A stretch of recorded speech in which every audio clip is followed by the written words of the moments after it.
계속해서 세례와 관련된 말씀을 드리고 있습니다. 어떤 그 외형적인 표상 자체가 구약의 어떤 그 세례의 모양, 뭐 성례의 모양으로 나타날 수 있다 하더라도 그것이 지금 세례의 표징이나 이런 것이 될 수는 없다라고 지난 시간에 말씀 드리면서 조금 더 다른 주제로 좀 넘어갑니다. 그래서 그럼 세례를 통하여서 과연 우리가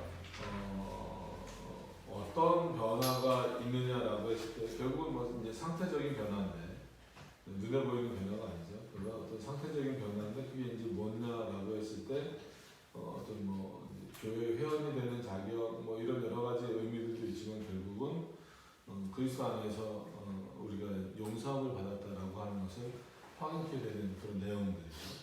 그 중에 이제 우리가 죄가 용서됐다라고 했을 때에는 두 가지를 말하죠. 원죄와 자범죄가 용서됐다 이런 표현을 말합니다. 그래서 이제 원죄에 대한 부분부터 칼빈이 설명을 하고 있습니다. 16번에 보시면 16번부터 보시면 우리가 세례를 통해 원죄로부터 또 아담으로부터 그의 모든 후손에게 유전된 부패로부터 해방, 구출된다라고 가르치며 또 아담이 만약 창조 당시의 원래 모습을 유지했더라면 획득하였을 그 의와 본성적 순결함을 회복했을 것이라고 몇몇 사람들이 가르치는 것이 얼마나 잘못되었는지는 아주 명확하다. 하는 라고 생각하실 수도 있어요. 당연히 세례를 통해서 우리의 원죄가 회복됐다라고 하는 것을 확인하는 거니까 세례 때문에 원죄가 용서함 받는 건 아니죠. 그러나 그 세례를 통해서 그리스도로부터 내가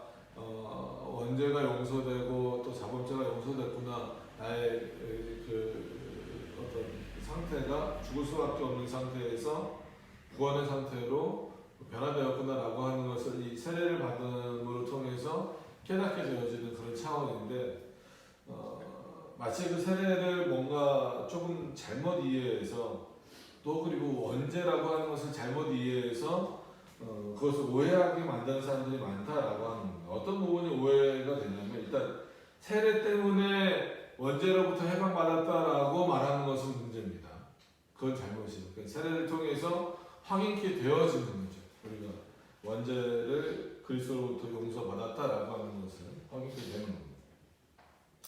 또 아담으로부터 그의 후손에게 유전된 부패로부터 그러니까 원죄는 당연히 이제 유전되는 거니까 해방되고 구출된다. 근데 이게 세례를 통해서는 아니고 그리스도를 통해서 그리고 이런 가정들은 하지 말라는 거예요. 우리가 적정과 절도를 말할 때 성경이 말하는 것은 분명히 말하고 성경이 말하지 않는 것에 있어서는 호기심을 거절한다는 거예요. 그러니까 말은 할 수 있는데 뭐 그걸 가지고 이렇게 저기하는 정도까지 나가면 안 된다 이게 아니라 아예 호기심을 거절하는 건데 지금 뭐라고 말하냐면 만약에 아담이 창조 당시에 원래 온전함을 유지했더라면 그러니까 산과 악을 알게 하는 나무의 열매를 따먹지 않은 상태로 있다라고 한다면 획득하였어요. 그랬다라고 획득되는 차원은 또한 아닌데 획득되었을 그의 그 의와 본성적 순결함을 회복했을 것이다 라는 거예요. 그러니까 이미 타락했는데 타락하지 않을 것을 가정했고 또 가정하는 것도 근데 좀 가정에서 얻어지는 것 자체가 그가 원래 유지했었으면 가졌을 의와 본성적 순결함이다라고 하는 거예요. 그러니까 이미 늘 말씀드리지만 아담은 창조 이후에 그 선과 악을 알게 하는 나무 열매를 따먹기 전에도 하나님이 갖고 계신 의나 하나님이 갖고 계신 그 본성적인 그런 부분들하고는 결정적으로 차이가 있다. 그래서 이제 어거스틴의 표현대로 결정적 원인이다 이런 표현을 많이 사용하고 있는 것처럼 그렇게 회복되어진다라는 수준은 어떻게 보면은 낮은 수준이에요. 그러니까 우리가 나중에 천국에 가서의 상태는 늘 말씀드리는 것처럼 타락 전, 그러니까 타락과 아담의 상태보다 당연히 좋은 거죠. 타락 전 아담의 상태보다도 더 좋게 변화된다라는 차원인데 마치 아담이 타락하지 않았으면 거기서 그 타락하지 않은 상태로부터 뭔가를 더 얻어낼 것처럼 이렇게 표현하는 거. 이건 이렇게 표현하는 게 결국은 펠라기우스주의고 뭐 바펠라기우스주의고 이제 그런 거예요. 그러니까 인간이 만약에 타락하지 않았다라고 한다면 인간이 가지고 있는 그 의 자체로 그 순결함 자체로 거기서 뭔가를 더 이렇게 얻어낼 수 있는, 더 취득하고 더 이렇게 받아낼 수 있는 이런 차원으로 이렇게 이해를 하는 경우가 있어요. 근데 설사 그 타락하지 않았다 하더라도 아담이 가지고 있는 그 의를 가지고 뭔가를 더 얻을 수 있는 길은 없다라는 거예요. 그러니까 이제 펠라기우스도 그렇고 피기우스도 그렇고 칼빈하고 자유주의 논쟁이나 이런 걸 하면서 펠라기우스도 그렇고 타락하지 않았더라면 그 타락하지 않은 아담의 의를 통해서 아담은 더 발전했을 거다라는 게 그들의 주장이에요. 근데 어거스틴하고 칼빈은 그렇지 않다라는 거예요. 그래, 그런 가정을 해서도 안 되지만 너네가 그런 가정을 하기 때문에 만약에 한다라고 하면 그럼에도 불구하고 타락하지 않았다라고 하더라도 그들 자신, 아담 자신이 갖고 있는 것으로 뭔가를 더 취할 수 있는 능력은 아담에게 없다는 겁니다. 이 차이를 분명히 이해를 하셔야 된다는 거예요. 근데 이거를 은근슬쩍 세례에 끼어들어와서 세례의 능력은 그러니까 이런 거야. 이 정도야. 그래서 오히려 너무 과도하게 하나님이 말씀하시지 않는 부분. 그러다 보니까 이 세례의 가치를 비정상적으로 이해를 해서 곧 세례가 구원이다 이런 방식으로 자꾸 끌고 가기 위해서는 세례를 통해서 얻어지는 내용들에게 뭔가 다른 것들을 첨부하는 방식인 거죠. 그것에 대해서 지금 칼빈이 비판하고 있는 겁니다. 왜냐하면 이런 부류의 교사들은 원죄가 무엇인지 원의가 무엇인지 세례의 은혜가 무엇인지를 전혀 이해하지 못하기 때문이다. 그러면서 칼빈이 이제 원죄에 대해서 먼저 설명을 합니다. 원죄란 우리 본성의 외범 내지 부패로서 이로 인해 첫 번째로 우리가 하나님의 진노를 받게 됐다라는 것이고 둘째로 성경이 육체의 일이라 부르는 것들이 우리 안에 생기게 된다. 그 먹고 이제 직접 일해야 되고 노력해야 되고 뭐 그것뿐만이 아니라 어떤 그 뭐 욕망이나 뭐 이런 부분들 뭐 다 이제 나오는 거죠. 사실 이것이 성경에서는 육체의 일 자체가 죄라고 지칭된다라는 거예요. 그러니까 육체의 일을 통하여서 결국은 그 인간의 죄된 본성이 그대로 다 드러나는 거거든요. 그러니까 먹고 마시는 일을 하는 게 왜 문제입니까? 라고 하는데 먹고 마시는 일을 통해서 솔직한 얘기로 지금 그때뿐만이 아니라 지금도 벌어지는 일들이 어떻게 보면은 확 이렇게 그 함축적으로 살펴보면 먹고 마시는 문제 때문에 벌어지는 일들이잖아요. 그것 때문에 차이가 나고 조금 더 좋은 걸 먹고 조금 더 맛있는 걸 먹기 위해서 진짜로 탐욕을 부리고 뭐 다른 사람을 죽이기까지도 하고 짓밟기도 하는 이게 인간의 본성이 되어버렸잖아요. 그렇기 때문에 이 육체의 길이라는 것 자체가 죄라고 지칭될 수 있다라는 거예요. 그런데 이것으로부터 음행과 호색과 도적질과 증오와 분쟁과 살인과 폭행 등이 나옵니다. 그죠? 이런 것은 논리적으로 보면 죄의 열매라 부르는 것이 더 옳다라는 거죠. 물론 성경에서는 죄라 불릴 때가 종종 있지만 죄의 열매라고 부를 수도 있다니까. 타락한 이후에 그 죄의 열매로서 맺어지는 게 바로 이런 것들이다라는 거죠.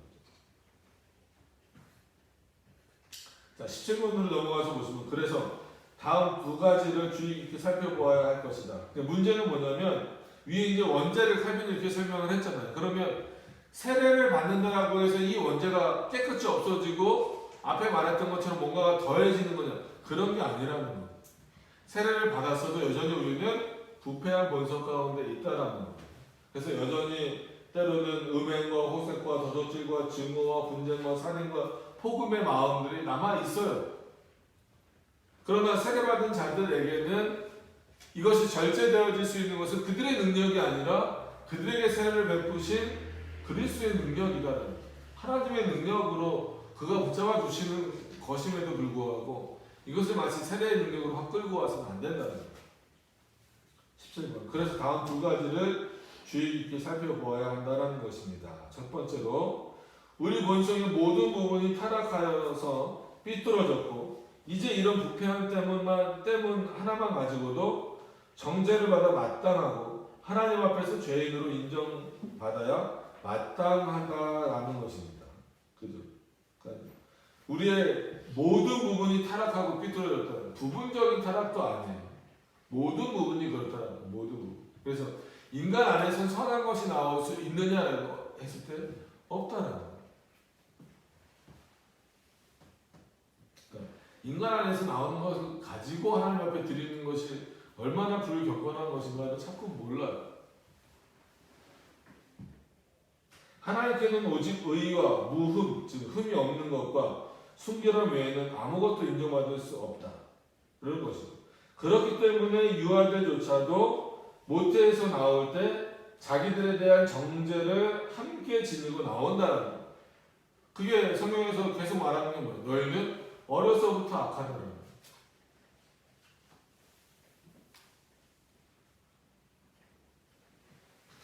근데 이게 부정되니까 어떻게 보면 어떤 의미에서는 1900년대 초반에 외민이 수정될 때도 모든 유아 때 죽은 아이들은 다 구원받는 것으로 이해하죠. 그러니까 불쌍하더라도 우리가 보기에 불쌍한 거지. 하나님이 보시기에 그리고 우리의 상태는 이미 태어날 때부터 어떻게 보면은 엄마의 뱃성에 조성되는 그 순간부터 뭐예요? 죄의 본성을 가지고 있는 거예요.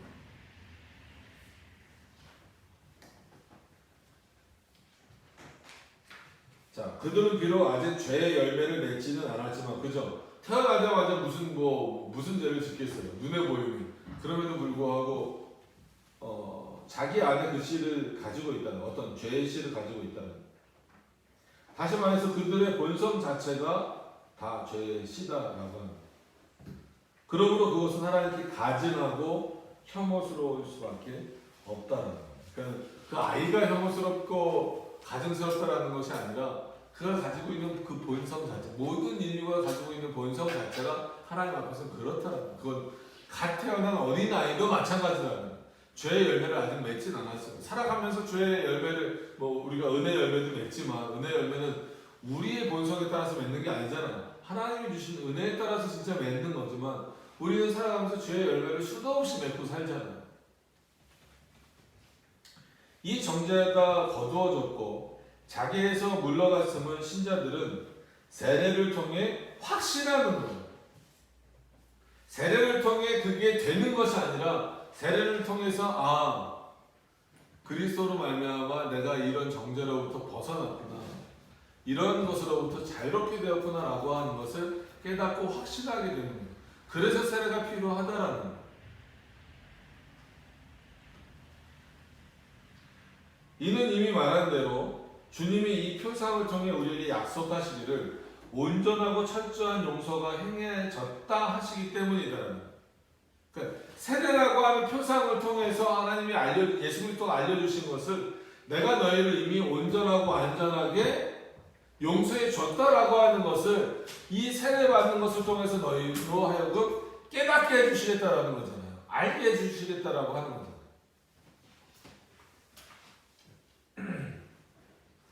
즉 우리에게 돌아와야 할 허물과 이 허물로 인해 치러야 할 형벌에 대한 용서가 행해졌다 약속하시기 때문이다. 그래서 이 세례에는 이런 그리스도의 약속의 의미가 담겨져 있는 겁니다. 자, 신자들은 의도 얻는다. 그러니까 의로움이죠. 다만 이 의는 하나님의 백성이 이 생에서 획득할 수 있는 의, 곧 오직 전가를 통해서만 얻는 의다. 그리스도가 우리에게 날마다 주시는 거예요. 날마다. 왜냐하면 주님은 당신의 자비로 말미암아 그들을 의롭다 그리고 무음하다 여겨주시기 때문에 실제로 우리가 의롭지 않고 우리가 흠이 없지 않음에도 불구하고 그렇게 여겨주시는 것은 왜냐하면 여전히 우리는 부패한 본성을 가지고 있지만 우리에게 뭐가 전가되기 때문이라는 거예요? 그리스도의 의가 전가되기 때문이라는 거예요. 세례는 그걸 깨닫는다는 거예요. 내가 세례교인이지, 내가 세례를 받았지라고 했을 때 깨달아져야 되는 내용이 뭐냐면 첫 번째로는 이런 죄의 부패함으로 말미암아 해방되어졌다라는 것이고, 날마다 그리스도의 의가 나를 깨끗게 한다라고 하는 그 내용을 확인하는, 확신하는 것이에요. 둘째로 살펴봐야 할 것은 이러한 내국이 결코 우리 안에서 사라지지 않고 계속 새로운 열매를 맺는다는 사실이다. 즉 우리가 앞에서 묘사한 바와 같이 육체의 일이 발생한다는 사실, 마치 불붙는 용광로가 화염과 불길을 계속 발산하거나 분천이 물을 내뿜는 것과 같다라는 거죠. 그래서 원죄를 원의의 결핍으로 정의한 사람들은 그것의 힘과 능력을 그 의미에 맞게 제대로 표현해주지 못하는 것이다. 이 정도로 이해하면 안 된다는 것. 이는 우리 본성에 선이 부족하고 결핍되어 있을 뿐만 아니라 모든 악이 아주 풍성하고 넉넉하여 한가할 여유가 없을 정도이기 때문이다. 이건 뭐냐면 원의의 결핍이라고 말하는 거예요. 원의가 결핍은 뭐예요? 그냥 우리가 보통 쓰는 단어로 결핍은 없는 건 아니잖아요. 있는데 부족하다라는 거죠. 그러니까 원죄를 이거는 완전히 타락한 것이다라고 보는 게 우리란 말이에요. 완전히 부패돼서 아무것도 없다. 의라고 하는 것 자체는 우리 안에 더 이상 없다라는 거예요. 무슨 말씀인지 아시겠어요? 근데 원죄는 의의 결핍 때문에 생겨난 것이다. 그러니까 의의 결핍이다라고 말하는 생겨난 것이다라는 표현은 잘못된 거죠. 의의 결핍이다라고 말하면 그래 죄가 있긴 있는데 그거는 충분히 인간이 극복할 수 있다라는 거. 왜? 결핍되었지만 의가 있다라는 거잖아요. 의의 결핍을 말하면 그렇게 된다는 거예요. 그래서 그리스도에 결핍됐으니까 결핍이라는 건 결국은 부족하잖아요. 그래서 우리가 병원 가서 좀 칼슘이 부족합니다. 이게 칼슘이 결핍이잖아요. 뭐가 부족합니다. 그래서 그것을 비타민 뭐가 A가 부족합니다. 그러니까 비타민 D가 결핍입니다. 이렇게 말할 때는 없다라는 얘기가 아니라 그것이 능력을 발휘하기에 부족하니까 약을 먹으라는 거잖아요. 그럼 네가 원래 가지고 있는 요만큼의 비타민 A건 B가 됐건 D가 됐건 요만큼의 그 내용과 약과 합쳐져서 한마디로 100이 됐을 때 충만하게 됐을 때 그 능력을 발휘해서 너희 몸에 유익을 줄 수 있다. 이렇게 생각하는 게 보통 결핍을 설명할 때 그렇게 표현하는 거란 말이에요. 근데 의를 그렇게 설명하면 안 된다는 거예요. 의가 어느 정도 남아있어서 그 결핍된 의 자체로는 뭘 못하지만 그 남아있는 의에 그리스도의 은혜가 더해지면 그래서 그 부족한 부분이 채워지고 우리 인간이 어쨌거나 의가 있으니까 노력해서 채워나가면 결국은 이거를 극복해낼 수 있다라고 말하는 거예요. 이게 의의 결핍을 말하는 것의 문제점이라는 거예요. 우리에게는 의의 결핍이 아니라 의가 없는 거예요.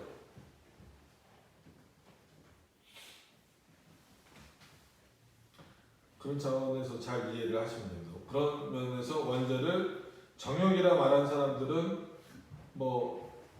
정확한 건 아니지만 그렇다고 또 아주 부족자라는 말은 아니다라는 거예요. 그들이 결코 인정하지 않겠지만 만약 인간 속에 있는 것이 있는 것이다.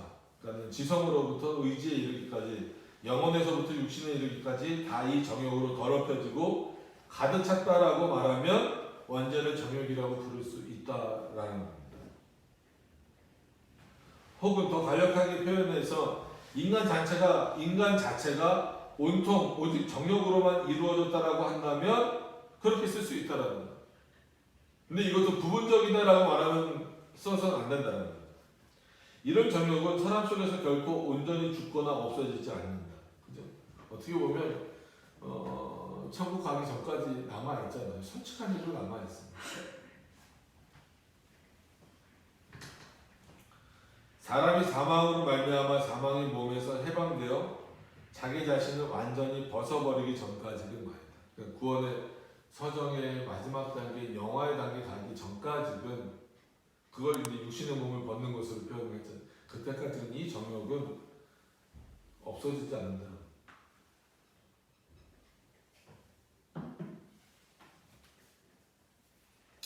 자, 물론 세례는 우리의 발어가 익사했다는 것, 죄가 죽었다는 것을 의미한다. 그걸 부정할 수는 없다는 거죠. 그러나 죄가 더 이상 존재하지 않는다거나 우리에게 어떤 트러블을 일으키지 않는다는 뜻은 아니다라는 거예요. 그러니까 세례받은 다음에 온전해졌다 이렇게 표현하면 안 된다는 거예요. 그러니까 너는 세례교인이기 때문에 이제부터 너는 죄인이 아니야. 너가 하는 모든 생각이나 행동은 죄가 아니야. 왜냐면 세례로서 모든 죄가 용서되었기 때문에 이렇게 나가버리면 안 된다는 거예요. 그러면은 진짜 사람들이 방종으로 갈 수밖에 없고, 난 이제 세례 받았으니까 나는 이제 내가 하는 말이나 행동이나 뭐 이런 것들은 죄가 아니지, 이렇게 생각할 수 있기 때문에 그래요. 다만 그것이 우리를 이기지 못한다라는 뜻입니다 라는 거죠. 이는 우리가 우리 육신이라는 감옥에 갇혀 지내는 동안에는 죄의 찌꺼기들이 우리 안에 남아 있을 것이기 때문입니다. 그래서 감옥이라고 표현을 해달라고 해서 육신을 너무 이렇게 나쁜 것으로 말하면 안 됩니다. 그러면서 육신을 굉장히 가꾸잖아요. 하지만 우리가 만약 세례를 통해 하나님이 우리에게 행하신 약속을 믿음으로 붙든다면 죄의 찌꺼기들이 우리를 지배하거나 다스리지 못할 것이다. 그러니까 의문을 갖는 게 그거죠. 아니 예수님이 용서해 주셨으면 우리가 완전히 깨끗해져야지 왜 여전히 부패하다라고 하느냐라고 했을 때에는 그 부패성이 하나님의 능력이 모자라기 때문에 남겨놓으신 것이 아니라 그 남겨져 있는 것 때문에 물론 죄를 짓기도 하지만 반대로 그 남겨져 있는 죄 때문에 너희가 죽지 않도록 하신다라는 거예요. 이런 부분에 있어서 죄의 찌꺼기 같은 부분들이 즉 그리스도 안에 있는 자들에게 세례받은 자들에게 그 세례를 무효케 할 만큼의 죄를 짓도록 하지 않는다는 그런 차원입니다.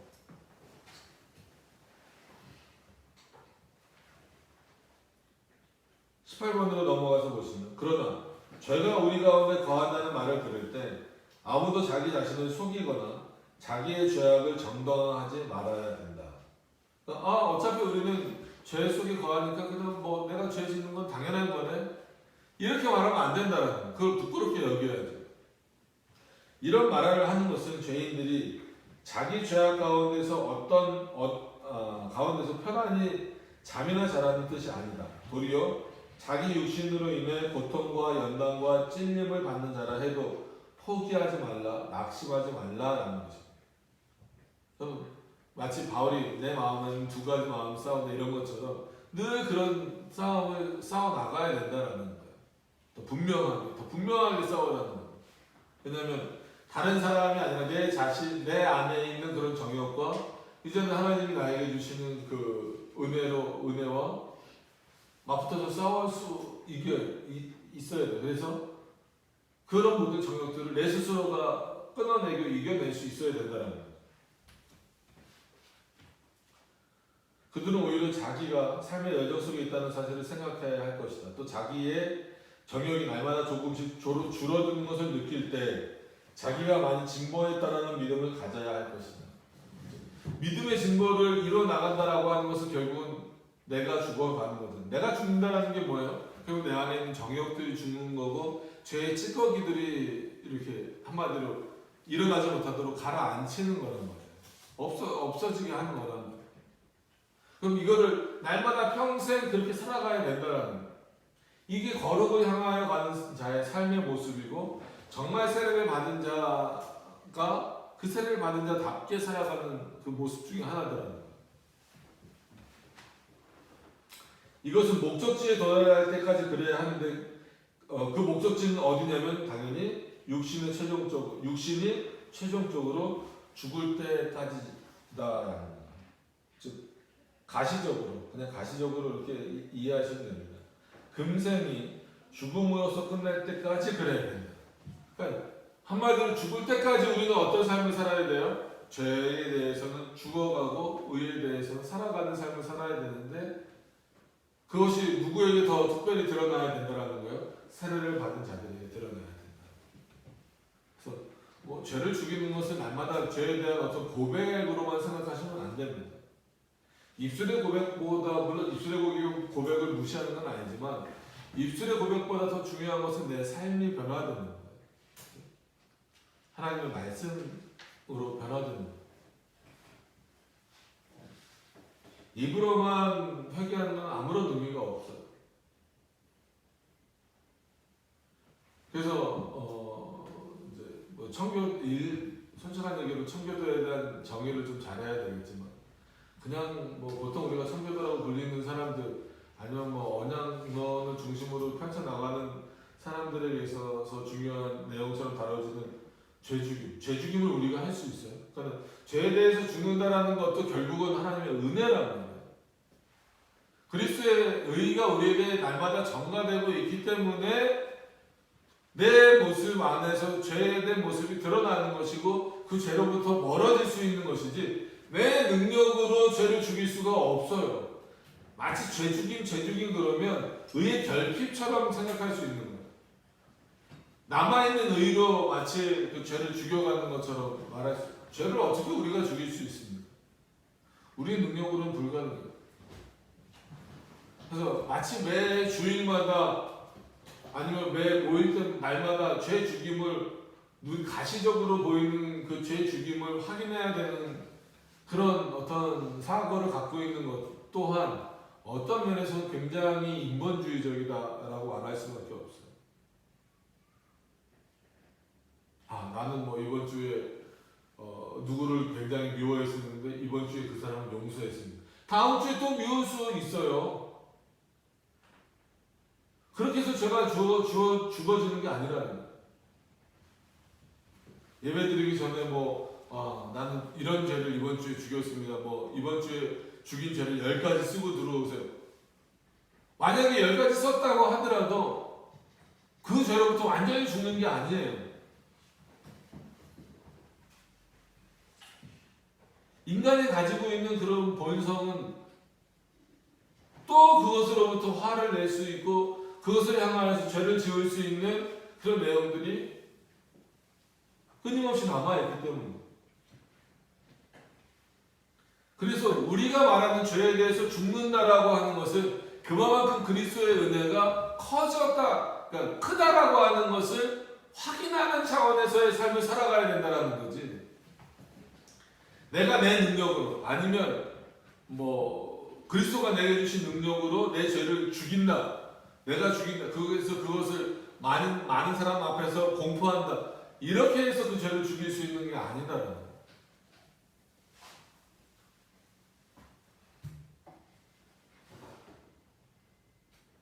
잘 이해를, 그런 부분, 좀 혼돈이 될 만한 부분들을 잘 이해하셨으면 좋겠어요. 그러므로 이렇게 생각해야 된다라는 거예요.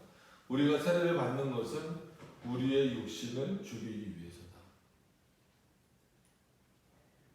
뭐예요? 그러니까 계속 말씀드리지만 이미 그리스도를 통해서 우리가 그 정죄에서부터는 벗어났죠.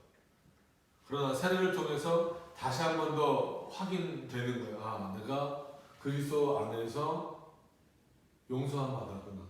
내가 그리스도 안에서 자유케 되었구나. 그래서 이 그것을 세례를 통해서 확인한다면, 그 세례를 받은 자는 그때부터는 뭘 해야 된다는 거예요? 육신을 죽이는 일, 즉 죄를 죽여가는 일을 해야 된다는 거예요. 근데 그것조차도 하나님의 은혜로 말미암아 된다는 거예요. 이것은 세례와 함께 우리 안에서 시작되며 이것을 우리는 날마다 추구한다. 그러나 완성은 우리가 금생을 떠나 주님께로 갈 때에야 보게 될 것이다. 그래서 자칫 잘못하면은 일명 청교도 쪽에서 하는 죄 죽임은 완전 웨슬레안 쪽에서 말하는 완전 성화처럼 갈 수 있어요. 자칫 굉장히 조심하셔야 될 부분입니다. 그거랑 오해되면 안 되거든요.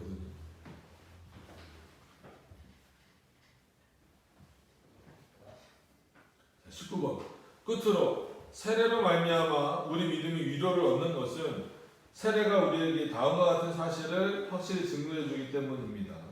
곧 우리가 그리스도의 죽음과 삶에 접붙여졌을 뿐 아니라 우리가 그리스도 자신과 온전히 연합 내지 결합되어서 우리가 그의 모든 보화에 참여할 수 있게 되었다라는 사실이다. 그러니까 여기서도 어떻게 그러니까 이거는 성경에 있는 말씀이잖아요. 우리가 그리스도라고 하는 나무에 마치 포도나무 비유처럼 접붙임된다라고 했을 때에는 뿌리가 누구냐는 거예요. 뿌리가 우리가 되지 않잖아요. 그러니까 원뿌리는 누구예요? 예수 그리스도라고 하는 그 나무라고 말해요. 거기에 우리가 접붙임되는 거예요. 그러면은 접붙임되었을 때부터는 양분을 누구로부터만 얻는 거예요? 그리스도로부터만 얻는 거예요. 접붙임된 가지가 스스로 양분을 만들어낼 수 없어요. 그러니까 눈에 보이기는 자 이렇게 나무가 있다가 가지가 접붙임 됐잖아요. 그러면 이 접붙임된 가지에서 열매가 뭐 잎사귀도 나고 뭐 열매가 이렇게 맺힌다라고 해서 우리가 보기에는 아, 이 가지가 열매를 맺었구나라고 생각을 하는 거예요. 무슨 의미인지 아시겠어요? 그러니까 이게 가지의 공로 아니면 가지가 한 일로 생각이 되어지는 건데 이 열매가 결국 은혜의 열매겠죠. 우리로 표현을 하면. 그럼 이게 나타날 수 있는 것은 이 가지의 능력이냐는 거예요. 가지의 능력으로는 불가능한 거예요. 가지가 어디에 이 그리스도라고 하는 이 나무에 접붙임되었기 때문에 그로부터 들어오는 양분을 통해서 이런 열매들을 맺은 거죠.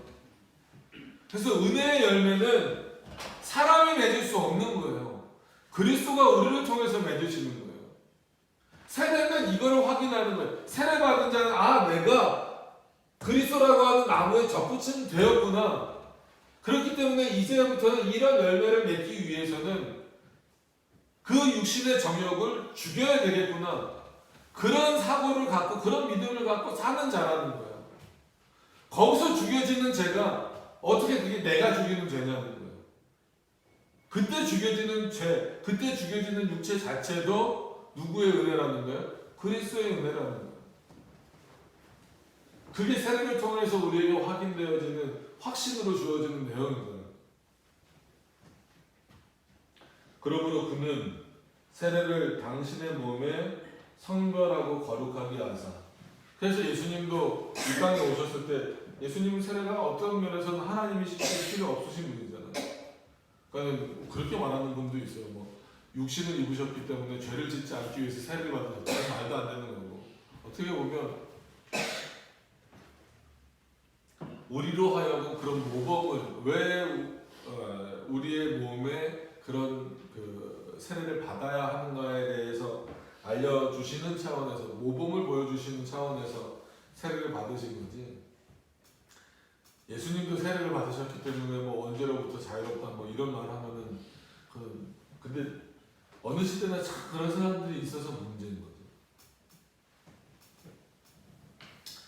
거기 다시 읽겠습니다. 그래서 그러므로 그는 세례를 당신 몸으로 성별하고 거룩하게 하사 그것을 우리와 함께 공유하시되 연합 내지 결합의 지극히 견고한 끈으로 삼으셨다. 그래서 예수님이 세례 요한에게 세례를 받으신 거잖아요. 우리와 연합을 위해서 받으신 거예요.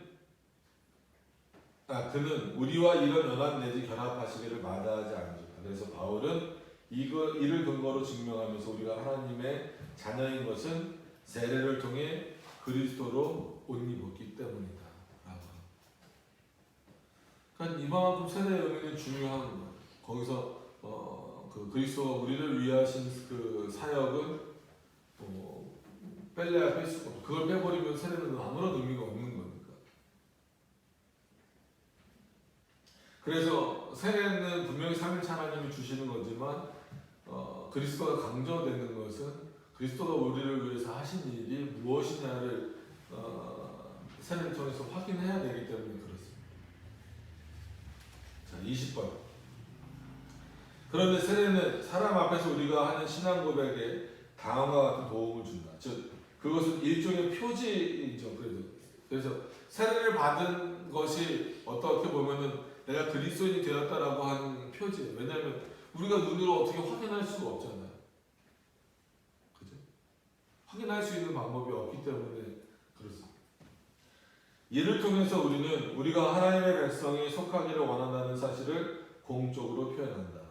그러니까 공교회에 어떤 그 질서를 위해서도 중요하다라는 거예요. 이를 통해 우리는 또 우리가 유일하신 하나님 섬기는 일에 동참한다는 것을 증거하며 모든 크리스천과 더불어 같은 믿음 안에서 함께 생활한다는 것을 증거합니다. 삼위일체 하나님의 이름으로 세례를 받고 그리스도와 연합되었다라고 하는 것을 안다라는 것 자체가 결국 공교회적 개념이 있다는 거예요. 같은 신앙 고백입니다. 근데 그것이 안 되니까 참 지금 이제 보이는 교회에서 좀 안타깝기는 하지만 하나님이 우리에게 원하시고 주시고자 하는 그 세례의 의미는 뭐예요? 공교회적 고백, 같은 신앙 고백. 이를 통해 우리는 끝으로 믿음을 공개적으로 확인한다. 그리하여 우리 마음이 하나님을 찬양하는 것으로 가득하게 될 뿐만 아니라 우리의 혀와 몸의 모든 지체들까지 가능한 모든 방법을 동원하여 하나님을 찬양하는 소리를 내게 될 것이다. 이건 막 큰 소리 낸다는 게 아니에요. 모든 진짜 우리의 전 모든 부분을 다 하나님을 찬양하는 데 사용하라는 거예요. 이는 우리의 모든 것이 하나님의 영광을 위해 합당하게 사용되어야 하기 때문이에요. 이게 하나님 우리를 창조하신 목적이 여기 나오는 거죠. 왜 그렇게 해야 되냐면 우리의 모든 것은 하나님의 영광을 위해 합당하게 사용해야 되기 때문이다. 그러기 위해서는 결국 우리 안에 있는 그런 욕심들, 증오들 이런 것들을 계속해서 버려야 되잖아요. 이해는 아무 부족함이 있어서도 안 된다. 어떤 부족함이 있어서도 안 된다. 또 다른 사람들도 우리의 본을 보고 같은 열심을 내도록 자극을 받게 된다. 뭐 그런 자극을 주면서 살아야 되는데 과연 우리가 그런 자극을 주고 있는가? 저부터도 스스로 생각해 보면 참 그렇죠. 안타깝죠. 제 스스로가 안타까운 거죠.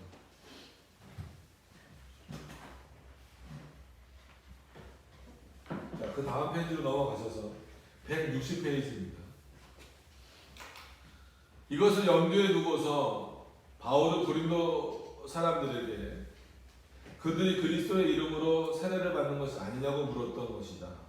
그죠? 이제 우리가 고린도전서를 또 주일날 오전에 그 전에 이제 수요일날 살펴봤었잖아요. 그랬을 때 초반에 그 사람들이 고린도 지역 사람들이 뭐 누구파 하면서 뭐 세례도 누구에게 받느냐 막 이런 것들을 말할 때 바울이 거꾸로 야 세례는 그리스도를 통해서 다 받는 거 아니야?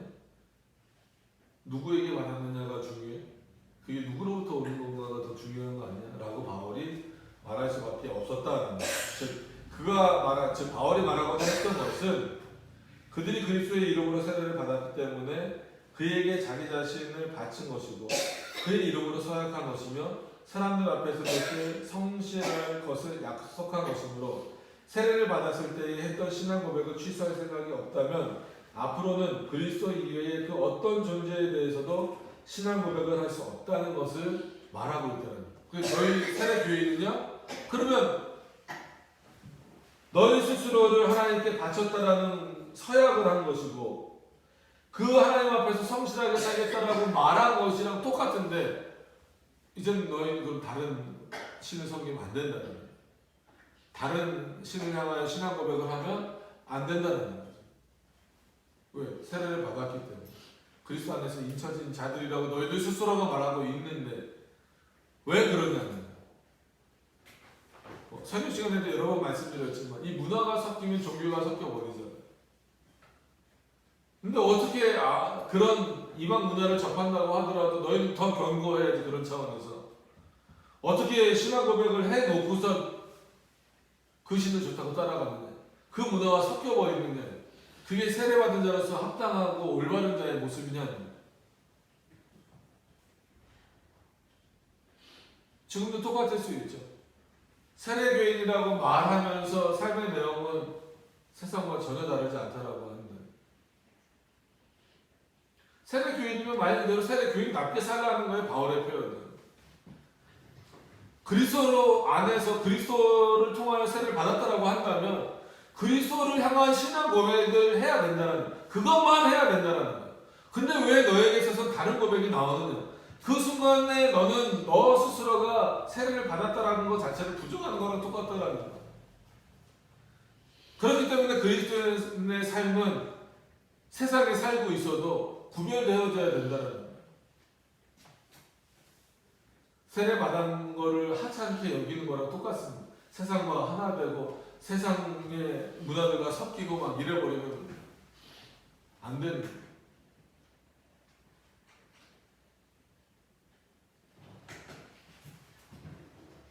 솔직히 교회에서도 직분자 저도 어렸을 때 그런 얘기 많이 들었어요. 야, 장로아들이 그래? 장로아들이 그래? 맞아요. 그게 부담이 되더라고요. 그럼 장로아들은 그러면 안 된다라는. 근데 그게 부담으로만 다가오면 안 된다는 거예요. 저희 애들도 그럴 거예요. 그러면 뭐 지금도 마찬가지. 목사 애들이 그래? 그래, 목사 애들은 최소한 더 그러면 안 돼요. 본인 돼야죠. 예배 드리는 건 당연한 거고, 그건 당연한 거예요. 진짜 안 믿는 자녀, 안 믿는 부모의 자녀가 주일날 나와서 예배 드리고 막 그 부모의 때로는 뭐 핍박이나 이런 것 때문에 예배 드리는 것은 좀 위로해주고 칭찬받을 일이지만, 아빠가 목사하고 장로고 이러면 예배 드리는 거는 그 정도는 당연한 거다라는 거예요. 그 이상의 수준을 요구하는 건 당연한 거예요. 그와 똑같이 세례를 받았다라고 하는 것은 그만큼의 요구가 주어지는 거예요. 은혜가 주어지는 것도 있지만 이제는 의무도 주어지는 거예요. 세례교회니까 당연히 그렇게 해야 돼요. 그게 부담. 난 세례교회니 이런 걸 해야 되는. 그럼 세례를 받으면 안 되는 거예요. 그래서 세례교육이 철저하게 돼야 되는 거예요.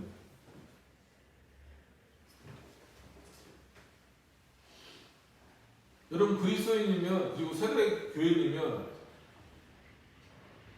지금 여기 계신 분들은 다 세례 받은 분들인데, 뭐 유아 세례가 됐던, 커서 세례를 받으셔서 다 세례를 받으신 분들인데, 세례 받은 자답게 사세요. 그거를 부담스럽게 여기지 마세요. 그건 믿음 없는 거예요. 그거야말로 내가 받은 세례를 하찮게 여기는 것과 똑같은 거예요. 하나님이 세례받은 자들에게 요구하시는 수준대로 사셔야 돼요. 그게 부담스럽다. 그거는 위로나 해줄 게 아니에요. 그건 진짜 건징의 대상이에요. 세례받고 예배 잘 안 드린다. 세례받고 뭐 술 먹으러 다닌다. 세례받고 뭐 신앙생활 제대로 안 한다. 그건 건징의 대상입니다. 그만한 의무를 하지도 않으면서 세례의 은혜를 달라고만 하잖아요. 자, 21번으로 넘어가서 보십니다.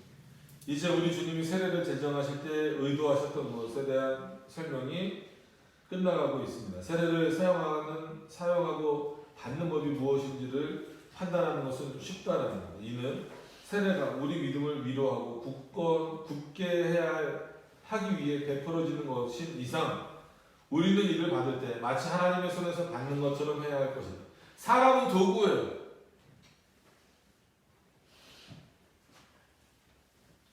우리는 다음과 같은 사실을 확실한 것으로 분명히 믿어야 한다는 것입니다. 곧 이 표상을 통하여 우리에게 말씀하시는 분은 누구시다라는 거예요? 하나님이시다. 우리를 정결케 하시고 씻으시며 죄악에 대한 기억을 지우신 분도 하나님이시다. 우리를 당신 아들의 즉 예수 그리스도의 죽음에 참여하게 하시는 분, 사단과 우리의 정욕의 힘을 빼앗는 분도 누구시라는 거예요? 하나님이시라는 거예요. 다시 말해서 하나님이 아닌 예수 그리스도로 우리를 옷 입히시는 분도 하나님이시라는 거예요. 삼위일체 하나님이시라는 것을 분명히 믿어야 한다는 거예요. 내가 말하고 싶은 것은 이것입니다. 칼빈이 말하고 싶은 것은 이것입니다. 곧 그가 우리 영혼에 내적으로 행사하는 것은 우리가 확실히 보는 대로 우리 육신이 외적으로 씻김을 받고 물에 잠기고 물에 둘러싸이는 것과 마찬가지로 참되고 확실하다는 사실입니다. 이는 바로 이 유추 혹은 비유, 곧 육신적인 것 속에서 영적인 것을 바라보고 생각하는 것이 성례의 가장 확실한 특징이기 때문이다. 이게 뭐예요? 자, 세례는 분명히 육신적인 거예요. 보여지는 표상으로. 왜? 영혼의 세례 받습니까? 받는 거예요. 근데 실제로 우리가 보는 실제로 보는 눈에서는 어디다 받는 거예요? 육신에 받는 거잖아요.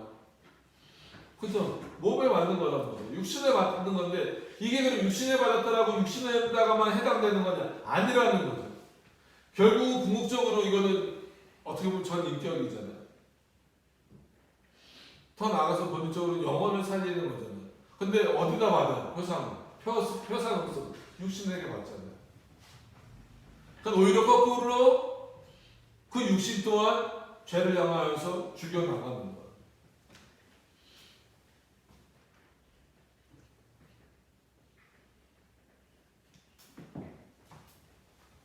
그래서 이 비유는 곧 육신적인 것에 육신적인 것 속에서 영적인 것을 바라보도록 생각하는 것이 성례의 가장 확실한 특징이기 때문이다라는 것이죠.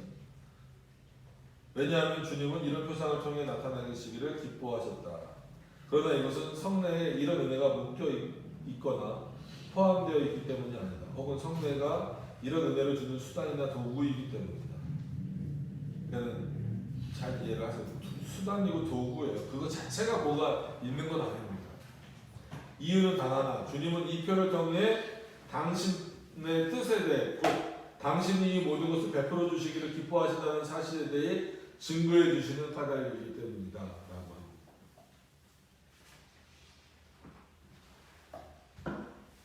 이 증거로 백부장 고넬료를 들을 수 있는데 그는 이미 죄의 용서를 받았고 성령의 가시적인 은혜를 받았지만 세례를 받았어요.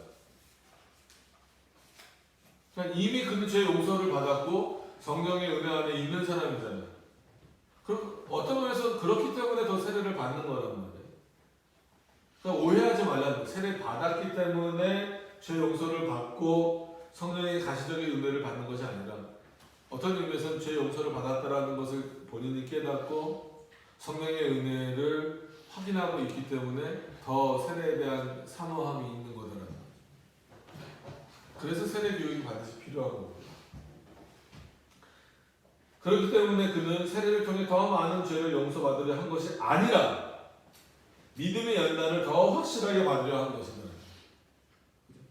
왜냐하면 세례를 받은 사람들이 이때는 더 고통스러웠잖아요. 더 힘들었잖아요. 지금도 마찬가지예요. 여러분 세례로 뭘 죄 용서를 받으려고 하시면 안 돼요. 세례를 받는 것을 통해서 죄 용서 그 의미고 믿음의 연단을 통해서 믿음이 더 성장하기를 기대하셔야 돼요.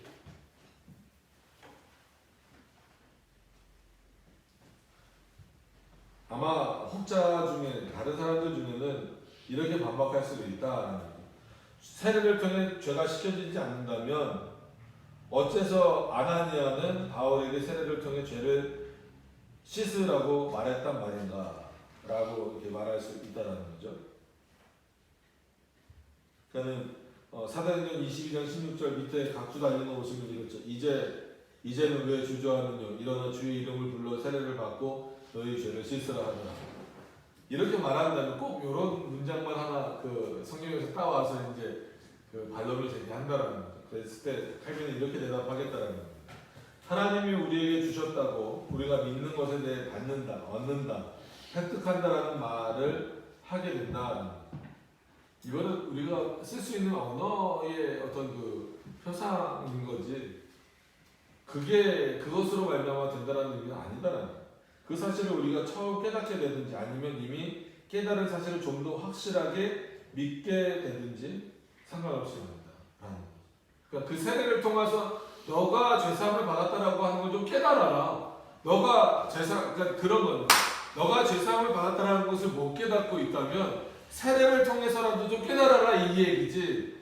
세례를 통해서 정말 죄가 사해질 것이다라는 의미가 아니다라는 거예요. 그러니까 우리가 늘 구원의 서정을 말할 때 우리 뭐 중생됐습니다. 중생되지 않았습니다. 어떻게 확인이 안 되잖아요. 그랬을 때 어떤 세례라고 하는 그런 표상을 통해서 세례를 받은 자들은 중생을 받은 것으로 이해를 하는 거죠. 이걸 100%라고 말할 수는 없잖아요. 그럼에도 불구하고 그렇게 표현할 수 있는 것은 세례가 가지고 있는 의미가 크기 때문입니다.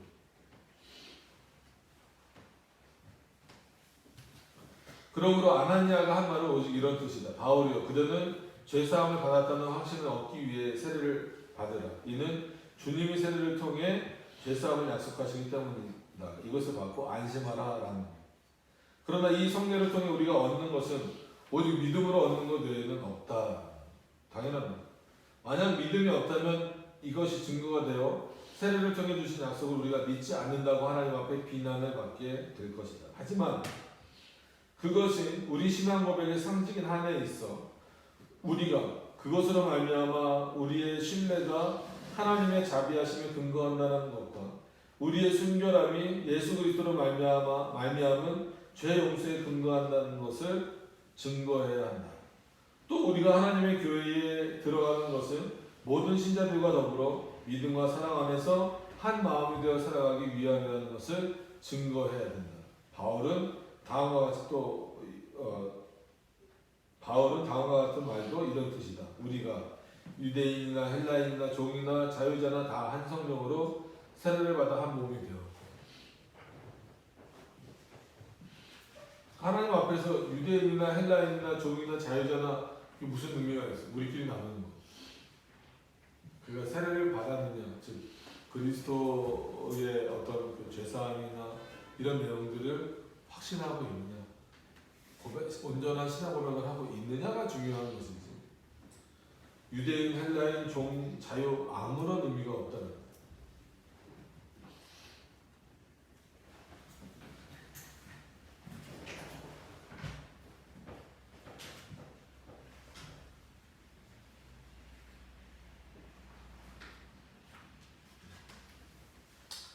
우리 22번 요 한 문단만 더 보시죠. 22번이 좀 길기는 한데 한 문단만 좀 보셨으면 좋겠습니다. 그런데 우리는 성례를 집례자의 손에서 받는 것이 아니라 마치 하나님의 손에서 받는 것처럼 해야 하며 당연합니다.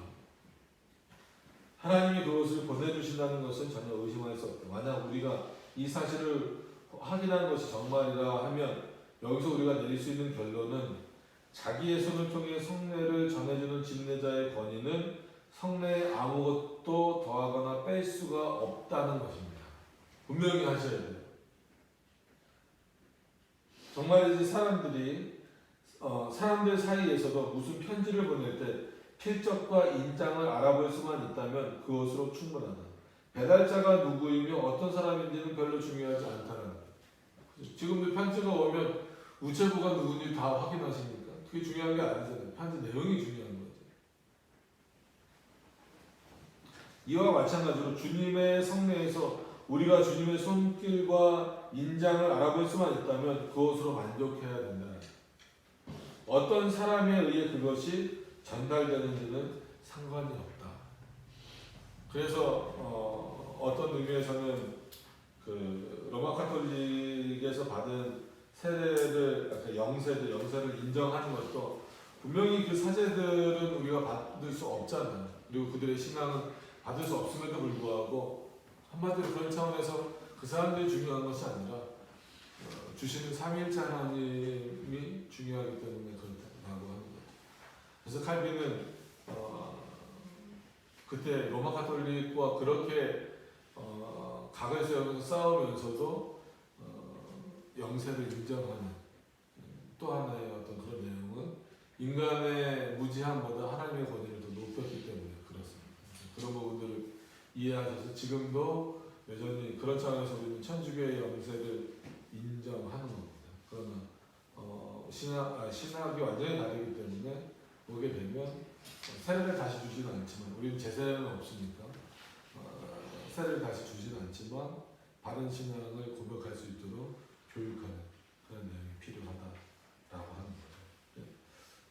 어려워요. 그 이후에 이제 좀 바울이 그런 부분들을 조금 더 이제 그럼 어디까지 그 사람들을 의식하지 않을 수 있느냐에 대한 부분을 설명을 해요. 그런 부분들을 좀 보면 지금 과연 천주교의 영세는 조금 다르게 좀 또 봐야 될 그런 시기가 또 됐다라고 하는 것을 보게 됩니다.